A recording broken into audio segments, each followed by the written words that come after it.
all the students of B.Ed first year, session 2022-2022 of Chanakya college of education Bettiah.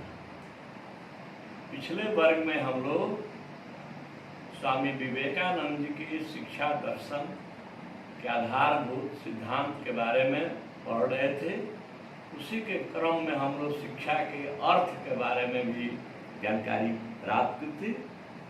उसमें हमने बताया था कि विवेकानंद जी के अनुसार शिक्षा का अर्थ मनुष्य में निहित शक्तियों का पूर्ण विकास है।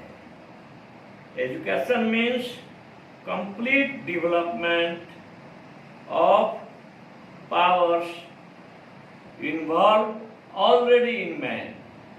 जो मनुष्य में सब पहले से विद्यमान है उन निहित शक्तियों का ही विकास करना है, न कि मात्र सूचनाओं का संग्रह। उनके अनुसार यदि शिक्षा का अर्थ सूचनाओं से होता तो पुस्तकालय संसार के सर्वश्रेष्ठ संत होते और विश्वकोश डिक्शनरी ऋषि बन जाते। तो आज हम लोग शिक्षा के उद्देश्य के बारे में जानेंगे। इनके उद्देश्य निम्नलिखित है। पहला है शारीरिक विकास, फिजिकल डेवलपमेंट। विवेकानंद जी के अनुसार स्वस्थ शरीर में ही लौकिक तथा आध्यात्मिक दोनों प्रकार के उद्देश्यों की प्राप्ति हो सकती है। लौकिक जिनको हम लोग देखते हैं, वर्ल्डली।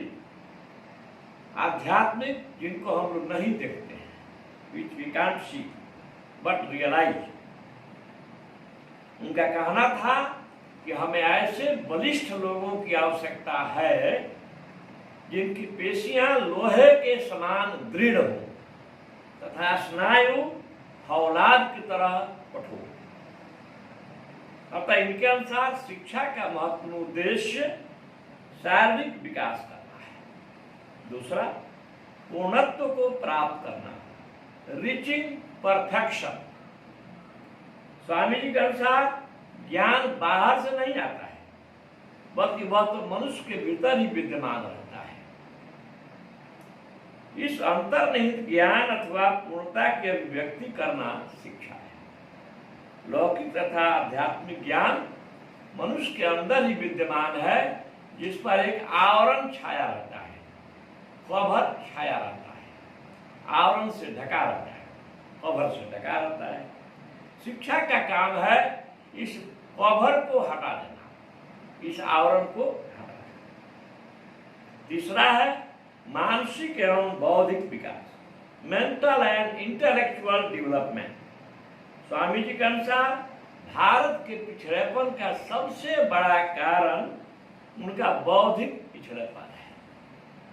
उनका कहना था कि the most burning cause of the backwardness of India is mental backwardness of youths. इस कमी को दूर करने के लिए इस बात की आवश्यकता है कि शिक्षा द्वारा बालकों का मानसिक एवं बौद्धिक विकास किया जाना चाहिए, ताकि वे अपने पैरों पर खड़ा हो सकें। गांधी जी ने भी कहा था, शिक्षा ऐसी होनी चाहिए जो बालकों को स्वावलंबी बना दे, सेल्फ डिपेंडेंट बना दे, आत्मनिर्भर बना दे। चौथा है कैरेक्टर फॉर्मेशन, चरित्र निर्माण। स्वामी जी ने चरित्र निर्माण को शिक्षा का महत्वपूर्ण साधन माना है। इसके लिए उन्होंने ब्रह्मचर्य पालन पर जोर दिया और बताया कि ब्रह्मचर्य के द्वारा ही मनुष्य के बौद्धिक तथा आध्यात्मिक शक्तियां विकसित होंगी तथा वह मन, वचन और कर्म से पवित्र बन सकेगा। पांचवा है धार्मिक विकास, रिलीजियस डेवलपमेंट। स्वामी जी ने धार्मिक विकास को शिक्षा का प्रमुख उद्देश्य माना है। वे चाहते थे कि प्रत्येक व्यक्ति उस धर्म अथवा सत्य को मालूम कर सके जो उसके अंदर छिपा हुआ है। इसके लिए उन्होंने मन तथा हृदय के प्रशिक्षण पर बल दिया और बताया कि शिक्षा ऐसी होनी चाहिए जिससे प्राप्त करने के बाद बालक अपने जीवन को पवित्र बना सके और उसमें आज्ञा पालन, समाज सेवा, महापुरुषों के अनुकरणीय आदर्शों को अपनाने की योग्यता विकसित हो सके। अब आइए पाठ्यक्रम करिकुलम, यद्यपि इसका हिंदी अर्थ होता है पाठ्यचर्या, लेकिन यहाँ पाठ्यक्रम से ही उसका तात्पर्य माना गया है। स्वामी जी ने कहा कि मनुष्य एक सामाजिक प्राणी है। इस विस्तृत विश्व में वह एक निरीह मूक मानव के रूप में पैदा होता है। जब बालक पैदा होता है तो वह हेल्पलेस होता है और उसके पास भाषा भी नहीं होती है, लैंग्वेज भी नहीं होता है। विभिन्न विषयों के ज्ञान के द्वारा वह अपने व्यक्तित्व को मॉडिफाई करता है, परिष्कृत करता है। उसकी मान्यता थी कि पाठ्यक्रम निर्माण का आधार धर्म और मूल्यों का होना चाहिए, क्योंकि वह मनुष्य को पूर्ण मानव के रूप में देखना चाहते थे। परंतु पाठ्यक्रम में लौकिक विषयों को भी सम्मिलित किया जाना चाहिए। अब लौकिक विषय में क्या क्या है? लौकिक विषय में आता है ये जो हम पढ़ते हैं, इतिहास, भूगोल, भाषा, भौतिकी, रसायन, जीव विज्ञान, इंजीनियरिंग, मेडिकल, ये सब लौकिक विषय है। और जो वेद शास्त्र संबंधित है, नीति शास्त्र है, धर्म शास्त्र है, वेद शास्त्र है, ये कहलाते हैं, ये है कहेंगे उसका आध्यात्मिक विषय, जिससे अध्यात्म करते हैं। तो इनका कहना था पाठ्यक्रम में आध्यात्मिक और लौकिक दोनों विषयों का समावेश होना चाहिए। अब आइए शिक्षण विधि, teaching method. Professor Lakshmi Narayan Gupta के शब्दों में शिक्षा की विधि में स्वामी विवेकानंद का अपना एक अलग विशिष्ट स्थान है। उनकी शिक्षा विधि एकमात्र आध्यात्मिक कही जा सकती है, जिसका आधार धर्म है। इस विचार से उन्होंने धर्म की विशेष पद्धति को अपनाकर शिक्षा देने के लिए कहा। इस पद्धति की निम्नलिखित विशेषताएं: पहला है योग विधि का प्रयोग, दूसरा है शिक्षक के गुणों और आदर्शों के अनुकरण हेतु अनुकरण विधि का प्रयोग, मन को एकाग्र करने हेतु केंद्रीयकरण विधि, सेंट्रलाइज मेथड का प्रयोग, ज्ञान अर्जित करने हेतु विचार विमर्श, डिबेट, व्याख्यान, लेक्चर, उपदेश, प्रीच एंड लॉजिक मेथड का, तर्क विधि का, छात्रों को सुझाव देने हेतु गाइडेंस एंड काउंसलिंग का, मार्गदर्शन एवं परामर्श विधि का। छठा है प्रयोग प्रदर्शन द्वारा तथ्यों का ज्ञान देने अथवा स्वयं प्रयोग करके तथ्यों का ज्ञान प्राप्त करने हेतु प्रयोग विधि के अनुसार प्रयोग विधि का प्रयोग। अनुशासन के बारे में इनका बहुत स्पष्ट विचार था स्वामी जी का। इनका अनुशासन संबंधी विचार प्रकृतिवाद से मिलता जुलता है, यानी बालकों को स्वानुशासन सीखना चाहिए, सेल्फ डिसिप्लिन।